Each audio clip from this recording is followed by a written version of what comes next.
రవిచంద్ర రెడ్డి గారు, నేను దాదాపు ఒక ఏడు ఎలక్షన్ ఇది నేను చూడటం. అంటే ఎన్నికలన్నాక కొన్ని హింసాత్మక ఘటనలు, తర్వాత ఆ రోజు కొన్ని చోటు చేసుకోవటం, కొన్ని రీపోలింగు, 2-3 రోజుల తర్వాత కొన్ని ఘటనలు చోటు చేసుకోవడం, ఇదే జరిగేది. కానీ పోలింగ్ ముగిసిన తర్వాత కూడా ఇంకా హింసాత్మక ఘటనలు కొన్ని చోట్ల జరుగుతుండడం, కొన్ని చోట్ల అభ్యర్థులను గృహ నిర్బంధంలో ఉంచడం, ఫలితాలు ఏవైనా ఫలితాల తర్వాత కూడా జూన్ 19 వరకు ఇంటెలిజెన్స్ రిపోర్ట్, జూన్ 19 వరకు కూడా గొడవలు జరిగే అవకాశం ఉందని అటు ఇంటెలిజెన్స్ రిపోర్ట్ ఇవ్వటం, వెంటనే అటు ఈసీ కానీ ఇంటెలిజెన్స్ సంబంధించి కానీ మరికొన్ని కేంద్ర బలగాలు కావాలని కోరటం, ఎందుకు వచ్చింది ఈ పరిస్థితి, మీరేమంటారు? సార్ నమస్కారం. సతీష్ గారు నమస్తే అండి. మీకు, విద్యాసాగర్ గారికి, అలాగే టెంటివ్ ప్రేక్షకులందరూ నమస్కారం. నమస్తే అండి. సార్, ఇది వాంఛనీయ పరిణామం కాదు, ఎవ్వరూ కోరుకునే విషయం కాదు. హింస అనేది అవసరమైన చర్య అసలే కాదు. ముఖ్యంగా రాజకీయాల్లో హింస ఏదైతే ఉందో అనేక కుటుంబాలని నాశనం చేసే విధంగా ఆ హింస ప్రజ్వరిల్లితే ఖచ్చితంగా కూడా చాలా నష్టదాయకం. ముఖ్యంగా ఏ కుటుంబానికైనా ఆ కుటుంబం వ్యక్తి లేదా వాళ్ళ ఇంట్లో వ్యక్తులు లేదా చుట్టుపక్కల వాళ్ళు అందరూ కూడా ఆయా కుటుంబాలకు ముఖ్యం. కానీ ఆవేశాలు ఎంత పెచ్చుమీరుతున్నాయంటే కొన్ని ప్రత్యేకమైన జోన్స్ ఉన్నాయి సార్. ముఖ్యంగా తాడిపత్రి కానీ మాచర్లు కానీ, ఇటు పల్నాడులో మాచర్లు అంటే మనకు తెలుసు, ఖచ్చితంగా ఫ్యాక్షన్ గొడవలు గతంలో కూడా జరిగాయి, అనేక సార్లు జరిగాయి. ఈరోజు కొత్త ఏం కాదు, కానీ దాన్ని నేను సమర్థించడం లేదు. అదే విధంగా తాడిపత్రి అంటే జేసీ కుటుంబాలకి, పెద్దారెడ్డి కుటుంబాలకి, వాళ్ళకి సాంప్రదాయకంగా ఫ్యాక్షన్ ఎప్పటి నుంచో ఉంది. రాజశేఖర రెడ్డి గారు అధికారంలోకి వచ్చాక అప్పటి నుంచి తగ్గుముఖం పట్టిన రాయలసీమ ఫ్యాక్షన్ అనేది ఏదైతే ఉందో దాదాపుగా సద్దుమణిగిపోయింది. ఈ ఎలక్షన్లలో ఎలాగైనా గెలవాలని, ఎట్టి పరిస్థితుల్లో గెలవాలని, గెలవకపోతే మనుగడ లేదని ఏదైతే భావించారో, పోలింగ్ సజావుగా జరగకుండా హింసని ప్రేరేపించే విధంగా ఎవరు చేసినా నేరమే. నేను పలానా వాళ్ళని కూడా అనడంలా, వాళ్ళు చేయొచ్చు, మనకి వైఎస్ఆర్సీపీ వాళ్ళు చేయొచ్చు, ఎవరు చేసినా తప్పే. కానీ హింస అనవసరం. జనాలు మ్యాండేట్ ఇస్తున్నారు, ఓటుతో పోటెత్తున్నారు. ఖచ్చితంగా పోలింగ్ పారదర్శకంగా జరగాలి, సక్రమంగా జరగాలని మేమైతే కోరుకున్నాం, అదే విధంగా దానికి కట్టుబడి ఉన్నాం. మరీ ముఖ్యంగా ఈ పోలింగ్ సజావుగా జరగకుండా ఆగి పోవాలి, లేకపోతే రీపోలింగ్ జరగాలి, రాష్ట్రం అంతా మన గురించి చర్చించుకోవాలనుకున్న ఈ 2 ఏరియాల్లో ఏదైతే ఉందో మీరు చూడండి. జేసీ కుటుంబం ఎప్పటి నుంచో అగ్రెసివ్ కుటుంబం. అదే విధంగా ఇక్కడ జూలకంటి బ్రహ్మారెడ్డి అనే వ్యక్తిని 7 మర్డర్ కేసుల్లో ముద్దాయి, అతన్ని తడిపారుగా చాలా కాలం ఆ ఊరికి దూరంగా ఉంచిన చరిత్ర మనం చూసాం. గతంలో ఇన్ఛార్జ్ గా పెట్టినప్పుడు కొన్ని గొడవలు జరిగాయి, రాడ్లతో కొట్టడం, తర్వాత దాని మీద ప్రతీకారంగా బండరాళ్లతో మనుషులను చంపాలనుకోవడం, ఇవన్నీ చూసాం. దాని తర్వాత ఈ 2 కూడా సాంప్రదాయకమైన ఏరియాలో ఏదైతే హింస జరిగిందో ఖచ్చితంగా పోస్ట్ పోలింగే కాదు, దాని రిటాలియేషన్ లో కూడా కొన్ని జరుగుతున్నాయి. ఇవి కౌంటింగ్ తర్వాత మరీ కక్షపూరితంగా జరిగే అవకాశం ఉందని అక్కడ ముఖ్యంగా ఉన్న పోలీస్ పెద్దలు ఎవరైతే ఉన్నారో ఈరోజు ఈసీ పర్వ్యూలో ఉన్నారు, not in purview of government of AP. ఖచ్చితంగా వైఎస్ఆర్సీపీ ప్రభుత్వ అధీనంలో ఏ పోలీస్ వ్యవస్థ పనిచేయట్లా. అందుకని వైఎస్ఆర్సీపీ నిందిస్తే లాభం లేదు. ఖచ్చితంగా చర్యలు సరిగ్గా తీసుకోలేదు, సకాలంలో తీసుకోలేదు, కావాల్సిన ఫోర్స్ వైసీపీ నిందించొద్దు అంటున్నారు. మరి మీరు కొన్ని విషయాల్లో ఈసీని నిందిస్తున్నారు, అలాగే కొందరు అధికారులు నిందిస్తున్నారు, అది కరెక్టేనా? ఈసీ పరిధిలోనే ఉంది, ఈసీ నిర్ణయాలే తీసుకుంటుంది, ఈసీఏ సమస్యాత్మక ప్రాంతాలు ఇవని చెప్తోంది. ఈసీని మేము నిందించాం, తెలుగుదేశం నిందించింది, జనసేన నిందించింది, అందరికీ పగ అయ్యేది ఈసీనే. కానీ మేము గమనించింది ఏంటంటే సార్, నెల్లూరులో నేను ఒక 78 బూతులు తిరిగాను సార్. కానీ ఖచ్చితంగా పోలింగ్ రోజున ఉండాల్సినంత ఫోర్స్ ఎక్కడా లేదు. 1-2 కానిస్టేబుల్ మాత్రం ఈసారి ఉండడం అంటే ఫేజుల వారీగా ఎలక్షన్ జరుగుతున్న ప్రొటెక్షన్ విషయంలో చాలా అలసత్వం ఈసీ ప్రదర్శించింది.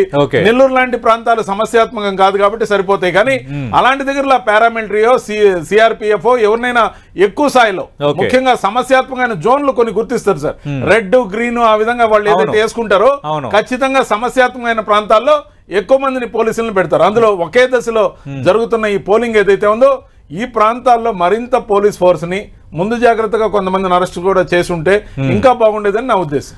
రైట్. కాన్సన్ట్రేటెడ్ గా అడ్వకేట్ అయ్యిండి కూడా అన్ని తెలిసి కూడా విద్యాసాగర్ గారు గురి మొత్తం సిఎస్ గారికి పెడుతున్నారు. ఎందుకు? జవహర్ రెడ్డి గారు కాబట్టి సార్. అంటే రాజేంద్రనాథ్ రెడ్డి గారిని తీయమన్నప్పుడు జవహర్ రెడ్డి గారిని తీయలేదని వీళ్ళ కడుపుమంట. ముఖ్యంగా ఆ సర్నేమ్ ఏదైతే రెడ్డి అని ఉంటే వీళ్ళకి తీసేయాలి, ఆఫీసర్నైనా వీళ్ళు తీసేయాలి సార్, వీళ్ళు తీసేయాలి. అది వీళ్ళ కుట్రకోణం. అదే ఏపీ వెంకటేశ్వరరావు లాంటి వాళ్ళు అయితే తీసేబల్ల. సార్ నేను ఒకటే చెప్తా, వినండి, ఒకటి చెప్తా, ఒక నిమిషం ఆగాలి. మీరు ఆగితే నేను మాట్లాడిన తర్వాత మళ్ళీ మీరు మాట్లాడతారు, మళ్ళీ మీరు మాట్లాడతారు, కానీ మళ్ళీ మీరు మాట్లాడతారు. నేనేది జవహర్ రెడ్డి గారు కాబట్టి తీసేయాలి. తీసేయాలి, జవహర్ అని ఉంటే తీసేబల్లా. అంటే వీళ్ళ కుల వివక్ష ఏ స్థాయిలో ఉందంటే ఏబి వెంకటేశ్వరరావు అయితే తీబల్లా. ముఖ్యంగా ఇంతసేపు మాట్లాడిన దాంట్లో టోటల్ గా all to all words only CS ని టార్గెట్ చేశారు. ఇక్కడ గమనించాల్సిందంటే my learned friend is advocate, కానీ ఆయనకి తెలుసు, నిజం తెలిసి కూడా అబద్ధాలు చెప్తున్నాడు. ఎందుకంటే సిఎస్ ని టార్గెట్ చేయాలి, జవహర్ రెడ్డి గారిని టార్గెట్ చేయాలని. ముఖ్యంగా డీజీపీ గారు పోలీస్ బాస్ నియమించింది సిఎస్ గారు కాదు సార్, ఎలక్షన్ కమిషన్. మొత్తం పోలీస్ ఫోర్స్ కూడా డీజీపీ కంట్రోల్లో ఉంటుంది, సిఎస్ గారి కంట్రోల్లో కలెక్టర్స్ అడ్మినిస్ట్రేషన్ ఉంటుంది.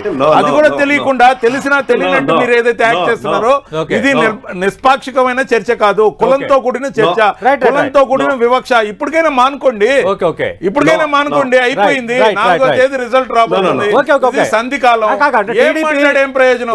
టీడీపీ ఆరోపణలు ఎలా ఉన్నా ఇప్పుడు సిఎస్ డీజీపీని ఆల్రెడీ ఒక్క నిమిషం ఈసీ పిలిచింది, సిఎస్ డీజీపీకి ఆదేశించారు, 2 రోజులు సిట్ చేశారు, దాని నివేదిక ఏదో తేవాలని అన్నారు. ఇప్పటికే కొందరు అధికారులపై సస్పెన్షన్ వేటు వేశారు, కొందరు మనం చూసాం పల్నాడు కలెక్టర్తో పాటు మరికొందరిపై బదిలీ వేటు కూడా వేశారు. అంటే ఇప్పుడు తీసుకోబోతున్న నిర్ణయాలని ఈసీ నుంచే నిర్ణయాలు రాబోతున్నాయి. సిట్టి ఏం తేల్చబోతుందో దాన్ని బట్టి కొందరు అధికారులపై చర్యలు తీసుకునే అవకాశం ఉంది. కరెక్ట్ గా మాట్లాడారు. ఇప్పుడు ఏంటంటే సిఎస్ గారు సిట్ ని కాన్స్టిట్యూట్ చేయట్లా, సిట్ కి సంబంధించి కొంతమంది పేర్లు ప్రతిపాదించమని మాత్రమే ఈసీ చెప్తుంది. అదే విధంగా డీజీపీకి సంబంధించి కూడా 3 పేర్లు అడిగి ఈసీ నిర్ణయం తీసుకుంది. కాబట్టి సిఎస్ గారి ఇన్వాల్వ్మెంట్ తక్కువ ఉంటుంది, ఓన్లీ సీనియారిటీ ప్రకారం. ఆయన ఇష్టం వచ్చిన నేమ్స్ ప్రతిపాదించేదానికి లేదు సార్. లైన్ లో ఉన్న సీనియారిటీ ప్రకారం ఇంతమందిని 3 అడిగితే 3, 9 మందిని అడిగితే 9 మందిని ఆయన సబ్మిట్ చేస్తే EC will take the call. ఎక్కడ సార్ ట్రాన్స్పరెన్సీ ఉన్నదాన్ని కూడా వివాదం చేయాలంటే ఎలా కుదురుతుంది? అసలు క్రిమినల్ స్వభావం ఉన్న బ్రహ్మారెడ్డి ఏం చేశాడు, ముఖ్యంగా జేసీ బ్రదర్స్ ఏం చేస్తున్నారు, వాళ్ళ క్రిమినల్ రికార్డు గురించి ఎక్కడైనా టచ్ చేశాడా మా ఫ్రెండ్ అని అడుగుతున్నా నేను. విద్యాసాగర్ గారు, క్రిమినల్ బ్యాక్గ్రౌండ్, ఫ్యాక్షన్ బ్యాక్గ్రౌండ్, 7 హత్యలు, అడీపార్గా ఉన్న వ్యక్తి క్యాండిడేట్, అక్కడ బండలతో మనుషులను చంపాలని కోరుకున్న వ్యక్తి. అంటే ఇక్కడ విద్యాసాగర్ గారు ఒకటి 5 సంవత్సరాల నుంచి పరిపాలించింది వైఎస్ఆర్సీపీ ప్రభుత్వం. మొత్తం పోలీస్ బాస్ కావచ్చు, సిఎస్ కావచ్చు, అప్పుడు ఈసీ ఎక్కడ లేదు. మేమే కక్షలు తీసుకోవాలి, లేకపోతే ఈ విధంగా రౌడీజం చేయాలనుకుంటే ఎవరు ఆపేవాళ్ళు సార్? మేము ఎప్పుడు చేయలేదు. కానీ ఇన్ కన్సర్న్ టు దాట్, ముఖ్యంగా దాని కంపారిజన్ చూస్తే నారా లోకేష్ రెడ్ బుక్ ఒకటి పెట్టుకొని పేరు రాసుకొని కక్ష సాధిస్తా అన్నాడు. చంద్రబాబు నాయుడు గారు అంగల్ కుదురులో పోలీసులను కొట్టించాడు, ఒక కానిస్టేబుల్ కన్నుపోయింది. తరమండి కొడుకులని చెప్పి పోలీసులను వేధించి వాళ్ళ వాహనాలన్నీ తగలబెట్టించాడు. ముఖ్యంగా ఎలక్షన్ జరుగుతున్నప్పుడు ఇప్పటికిప్పుడు చంపేస్తే నీకు దిక్కెవరని ముఖ్యమంత్రిని ఉద్దేశించి చంద్రబాబు మాట్లాడాడు. అణువణువున ఫ్రస్ట్రేషన్ ఉన్న చంద్రబాబు నాయుడు అండ్ కంపెనీ, ఆయన తనయుడు ఏదైతే చేస్తున్నారో ఓడిపోతున్నాం అనే నిస్సహాయతను తట్టుకోలేక ఎలక్షన్ సరిగా లేదని చెప్పుకొని బుకాయించుకునే దానికి ఈ చర్యలన్నీ జరుగుతున్నాయి. కానీ నిర్ణయం అయిపోయింది, 4వ తేదీన రిజల్ట్ వస్తుంది, వీళ్ళు దుకాణం బంద్ అవుతుంది. ఎప్పుడైనా ఎలక్షన్లలో ఇన్ని సంవత్సరాల స్వతంత్రం వచ్చిన తర్వాత ఎలక్షన్లలో పోలీసులు బాగా భారీగానో సిఆర్పిఎఫ్ వాళ్ళు లేకపోతే పారామిలిటరీ దళాల్లో ఎవరో ఒకరు ఉంటారు. ఎప్పుడన్నా మనం కనీ విని ఎరుగుదామా? కుప్పంలో 200 మంది బౌన్సర్లు, పిఠాపురంలో బౌన్సర్లు.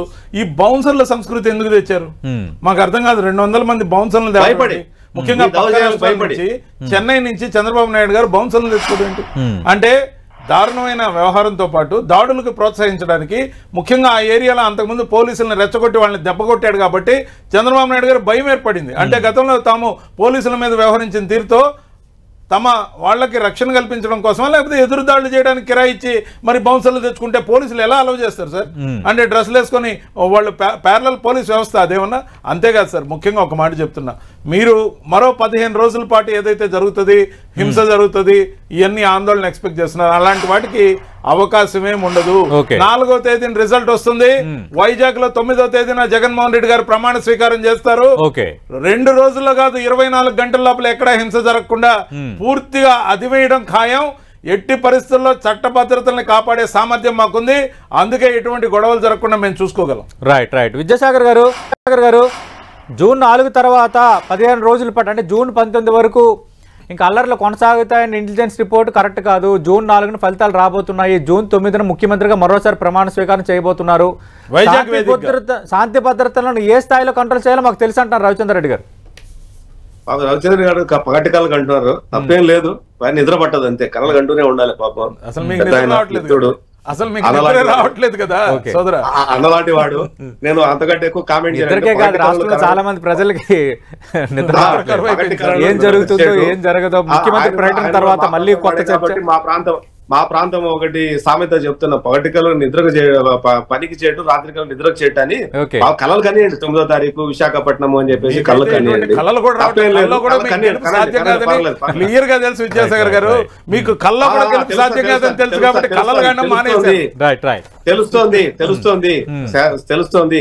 ప్రజలందరికీ ఏం మాట్లాడుకుంటున్నారు, ఉద్యోగులు ఏం మాట్లాడుకుంటున్నారు, నిరుద్యోగులు ఏం మాట్లాడుకుంటున్నారు, అందరికీ తెలుసు. కుటుంబాలు ఏం మాట్లాడుకుంటున్నారు, మధ్యతరగతి వాళ్ళు ఏం మాట్లాడుకుంటున్నారు అనే విషయం ప్రతి ఒక్కరికి తెలుసు. కానీ ఇక్కడ అయితే నేనేమంటానంటే, ఏదైతే సంఘటనలు జరుగుతున్నాయో వాటి మీద స్టేట్ కు, మీరు బాగా గమనించండి, ఇక్కడ స్టేట్ కు కన్సెంట్ ఇవ్వాల ఎలక్షన్ కమిషన్. 2 నెలల తర్వాత అయినా 3 నెలల తర్వాత అయినా మీరు ఛార్జ్ షీట్ ఫైల్ చేసి క్లోజ్ చేయకుండా ఎలక్షన్ కమిషన్ కు నేరుగా మీరు రిపోర్ట్ చేయమని చెప్పింది. దాని అర్థం ఏంటి అంటే, స్టేట్ లో ఉన్నటువంటి ఆఫీసర్స్ మీద ఎలక్షన్ కమిషన్ కి కన్సర్న్ పోయింది అంటే ఎవరు వాళ్ళు వచ్చింది. ఇప్పుడు నేను అడుగుతాను, తెలుగుదేశం ప్రభుత్వం 2019లో డిఫీట్ అయినప్పుడు ఇటువంటి సంఘటన జరిగాయా? చెప్పాలి సార్. అంటే మా ప్రభుత్వం అధికారంలోకి వస్తుంది కాబట్టి వీళ్ళకి ఆ కన్సెంట్ ఇవ్వద్దు కేంద్ర ప్రభుత్వం ఎలక్షన్ కమిషన్ కి, అంటే తిరిగి మా ప్రభుత్వం వస్తుందని చెప్పక నేను చెప్తున్నాను. 2019లో టీడీపీ ఓడిపోయిన తర్వాత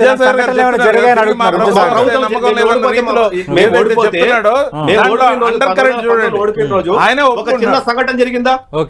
జరగలేదు. కానీ నేను చెప్తాను, ఈ రోజు మీరు కానీ చూడండి, రాజశేఖర పీరియడ్ లో గానీ, ఈ రోజు జగన్మోహన్ రెడ్డి గారి పీరియడ్ లో గానీ ఎంతమంది ఆల్రెడీ ఆఫీసర్స్ బలిపశులు అవుతున్నారు చూడండి. ఏ రోజైనా చంద్రబాబు నాయుడు పరిపాలనలో 2004 నుంచి 1995 నుంచి 2004 వరకు ఒక్క దీంట్లో అయినా ఒక ఐఏఎస్ ఆఫీసర్, ఐపీఎస్ ఆఫీసర్ ఏమైనా ఇబ్బంది పడ్డారా? అట్లాగే 2014 2019 వరకు ఒక IPS officer, IAS officer, RD officers కానీ, గ్రూప్ 1 ఆఫీసర్స్ కానీ ఎవరైనా ఇబ్బంది పడ్డారా? కానీ మీరు తీసుకోండి, రాజశేఖర పీరియడ్ లో తీసుకోండి, ఇలాంటి జగన్మోహన్ రెడ్డి గారి పీరియడ్ లో తీసుకోండి, మొత్తం బలిపశులు ఎవరు అవుతున్నారు? ఇక్కడ ఎంతో ఉన్నతమైన చదువుకొని వచ్చినటువంటి వాళ్లే కదా బలిపశులు అవుతున్నారు. సరిపోదు, అన్ని నేరాలు చేశారు వాళ్ళు. ఖచ్చితంగా ఎన్నో ఆశల మీద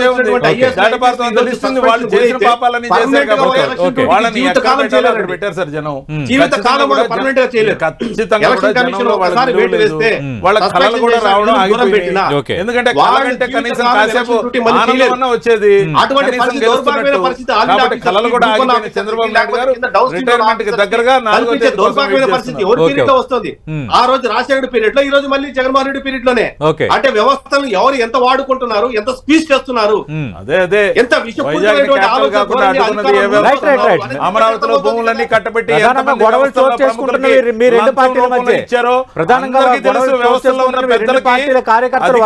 ఏమేమి కట్టబెట్టారో, విందులు వినోదాలు ఎవరు ఏర్పాటు చేశారో, వ్యవస్థలను ఎలా మేనేజ్ చేశారో తెలుగుదేశం గురించి అణువణువు అందరికి ప్రతి వ్యవస్థలో చంద్రబాబు నాయుడు గారు ఏదైతే పిలకల్ని మొలకలుగా మానులుగా చేసి వాళ్ళ ద్వారా ఆంధ్రప్రదేశ్ ఎన్నిసార్లు దెబ్బకొట్టారో, ఆంధ్రప్రదేశ్ లో వ్యవస్థలను మేనేజ్ చేయడంలో తిట్టగా చంద్రబాబు ఏదైతే చేశాడో, చేసిన పాపకు ఫలితం ఏదైతే ఉందో 4వ తేదీతో వాళ్ళు సస్పెండ్ అయ్యారు. ఈ రోజు మీరు తయారు చేసినటువంటి ప్రైవేట్ సైన్యం లాగా తయారు చేస్తున్నటువంటి అధికారులు వాళ్ళంతా కూడా.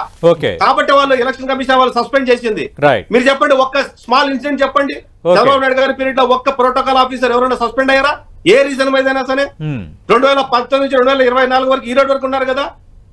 ప్రతి పేజీ భూతత్వం వేసుకొని మేనేజ్ చేస్తూనే ఉన్నారు కదా. రమేష్ కదా. రవిచంద్ర రెడ్డి గారు మనం చూసాం, అంటే ఎన్నికల కోడ్ వచ్చిన తర్వాత ఎక్కువ మంది అధికారులపై ఇక్కడ బదిలీ వేటు పడింది. ఇప్పుడు డీజీపీని మార్చారు, సిఏపీని మార్చారు, సిఎస్ డీజీపీని ఇన్సిడెంట్స్ మీద పిలిచారు. ఈ పరిణామాలు ఏమంటారు? 11 మంది ఏదైతే పోలీస్ అధికారుల మీద, ముఖ్యంగా ఒకరిద్దరు కలెక్టర్లని కూడా ఏదైతే ఎంక్వైరీ గురించి అడిగారో, ఖచ్చితంగా ఇవన్నీ ఎలక్షన్ కమిషన్ లో దాదాపు ఎక్కడ రీపోలింగ్ అవసరం లేకుండా పోలింగ్ సజావుగా జరిగినప్పటికీ ప్యూర్ ఫ్యాక్షన్ జోన్ కక్షలు ఏదైతే పురికొల్పినాయో దానికి ఎలక్షన్ పోలింగ్ కి, ఎలక్షన్ ఇష్యూస్ కి సంబంధం లేదు. కొత్తగా వచ్చిన పోలీస్ అధికారులు అర్థం చేసుకునే లోపలే ఫ్యాక్షన్ గొడవలు తలెత్తాయి. ఈ 2 ఏరియాలో కూడా ఫ్యాక్షన్ ఎప్పటి నుంచో ఉంది. నేరపూరితమైన చరిత్ర ఏదైతే జూలకంటి బ్రహ్మారెడ్డి లాంటి వాళ్ళు, జేసీ బ్రదర్స్ లాంటి వాళ్ళు ఏదైతే చేస్తున్నారో వాళ్ళు అవకాశం కోసం ఎదురు చూశారు. ఇప్పుడైతే ఎలక్షన్ కమిషన్ పర్వ్యూలో ఉంది. కొత్తగా వచ్చిన పోలీస్ ఆఫీసర్స్ కి ఏం అర్థం కాదు. ఈ కన్ఫ్యూజన్ లోనే కావాల్సిన పనులు చేసుకుందామని చూశారు. అంతేకాకుండా ఇలాంటివన్నీ జరగనివ్వం. మేము చెప్తున్నాం 19 దాకా కాదు, 9వ తేదీ ప్రమాణ స్వీకారం చేశాక 24 గంటల సమయంలో కోడ్ ఉండదు సార్. ప్రమాణ స్వీకారం చేశారు అందుకని చెప్తున్నా 24 గంటల సమయంలో అదిమేస్తాం. ఖచ్చితంగా శాంతి భద్రతలన్నీ కూడా కంట్రోల్ గా ఉంటాయి. గత 5 సంవత్సరాల్లో ఎటువంటి హింసాత్మక సంఘటనలకు మేము ఛాన్స్ ఇవ్వాలా. కావాలనుకుంటే అప్పుడే చేసి ఉండేవాళ్ళం. ఇప్పుడు ఎందుకు చేస్తాం సార్?